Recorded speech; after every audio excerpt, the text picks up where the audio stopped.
Not Dorit Kemsley getting caught lying about the amount of people that went to her book signing. Girl, you have to love when people be doing the most. I mean, look, we all love a hustler, and sometimes you have to do what you have to do, but girl, at least do it right. At least, like, double proof that what you are putting on social media makes sense, because it took me zero point 0.5 seconds to realize that she was lying, and we need to talk about it. But before we start, welcome back. I'm the real Andy of Beverly Hills. Welcome to another piece of tea. If you are new here, welcome to Beverly Troop, where I keep it real and I mention it all.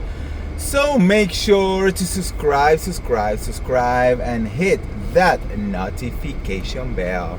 And girl, let's talk about this mess. Oh my God. So, Dorit Kemsley is doing her book tour, right? Which has, I think it's like 5 dates across the United States.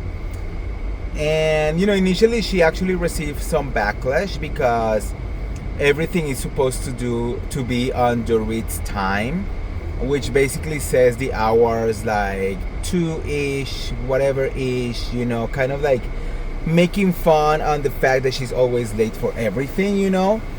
And of course, like, people were saying, like, well, that's kind of like disrespectful, because these people, I mean, whoever buys the book, they're gonna like take time from their lives to go and try to see you. So why would you not respect their time and actually be there on time? That was like one thing. I mean, to me, I was like, okay, it's clearly a joke. We will have to wait and see if she actually ended up being late or not, right? So the first date was yesterday, was here in LA at the Grove. The Grove is an outdoor mall, and there is a Barnes and Nobles in there, and usually that's where people do their, signing. I actually remember very back in the day when Erika Jane had her book out. I actually had the book, and I actually went. This was before the scandal, before everything, and I actually went over there and did the line and had a really not good experience with Miss Erika Jane at that moment. And yeah, but even so, I know how it goes. I know how amount of people, these kind of events actually drive. And I was kind of like expecting to see how is this going to be comparing. I mean, it's not a secret that no one is really waiting for Dorit's book, right? That no one really cares about Dorit's divorce, and not even the publishing house is really pushing this book. So basically, whatever sells Dorit is able to do from herself, that's what it will be sold. So it is what it is, right? So I was like, okay, let's wait and see, because for Erika Jane, I remember a good amount of people, but this was like peak Erika Jane, I mean, this was around the time of like It's Expensive to Be Me, and all of that. So like all the gays were like obsessed with Erika Jane, and like, so she did move a lot of people for her signing. So I live very close to the Grove, so I decided to just very quickly just pass by. I was not gonna do a line. I was not gonna buy the book, girl. No, okay.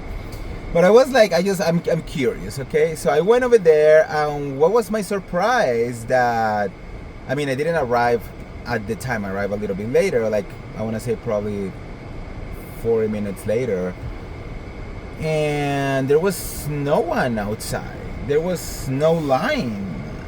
And I was like, what is going on over here? What is no line? What is happening, right? So inside of Barnes Nobles, then there was a line inside of Barnes Nobles, right? So I was like, oh, okay, this is cute, I mean, there's definitely like a family and friends kind of event, And I was like, okay, whatever, she was there. I mean, Dorit, of course, Dorit is a beautiful woman. I mean, we cannot take that away from her, as a woman, physically, she is very beautiful. And I was like, okay, that's nice, that's cute. I left it there. I leave, right? A couple surprises. Okay, the first one is that Avi was there. Avi as Sutton Strack or Sutton Brown ex-assistant was there. And that was very curious to me because I was like, why are you now like BFF? I don't get it. Okay. And anyways, that was one. And the second one was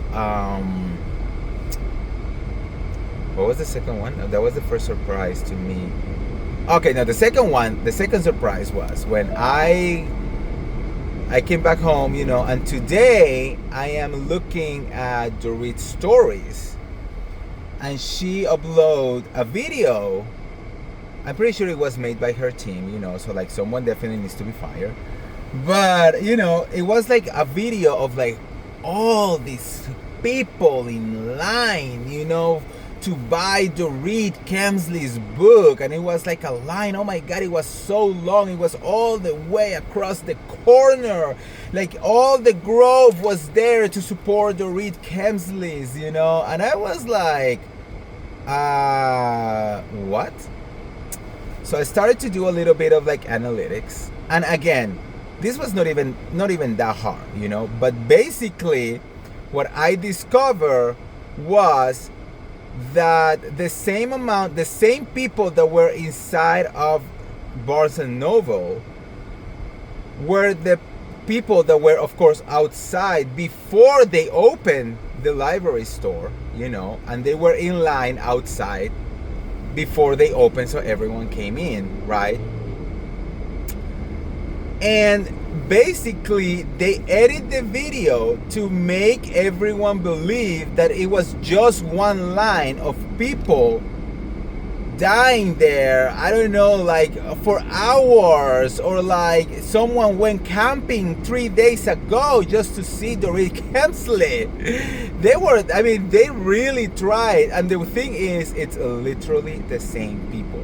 Like if you look at someone with a specific dress, you will see that specific dress on the different shots through the video, which means it's the same people on different parts as they were moving, and they just put everything together to make you believe that it was a huge lie. I am like that. This is embarrassing at this point, you know. To be very honest, if I do a signing and not too many people arrive, I prefer to not put anything, you know. There are other ways to play with this, you know, but maybe I'm guessing when you are not an expert editor or an expert in social media, then you will think that, oh my God, that looks amazing. But again, it literally took me one person in a pink dress to realize, you know, and then, you know, keep watching all of the other people. It was like another girl with a yellow dress, and then another guy with a specific outfit, repeating over and over and over. And I was like, this is just too embarrassing. Dorit, come on. You are not being unborden, you are being unrealistic, girl. Okay? Like, this is just too much. Anyways, so yeah, not a lot of people went there. I just wish, look, there are ways to drive people to do things for you, and Dorit is doing everything wrong. And it kind of like pains me, you know? Pains me because I wish she was a little bit smarter when it comes to things. Instead of she's probably just thinking about how to spend her next check. Like what things that she does not need is going to buy instead of paying the foreclosure of the house. You know what I mean? So yeah, that right there is a little bit tough. I actually have the pictures. They are on my social media, so go to my Instagram or my TikTok, Bravo by the Real Andy, and you will see it over there. And yeah, that's it. So let me know what you guys think on the comments below, and if you want to get all the tea related to the Real Housewives of Beverly Hills or any of the other Bravo shows, Make sure to like this video, share this video, subscribe to my YouTube channel, and I'll see you around. See ya. Bye.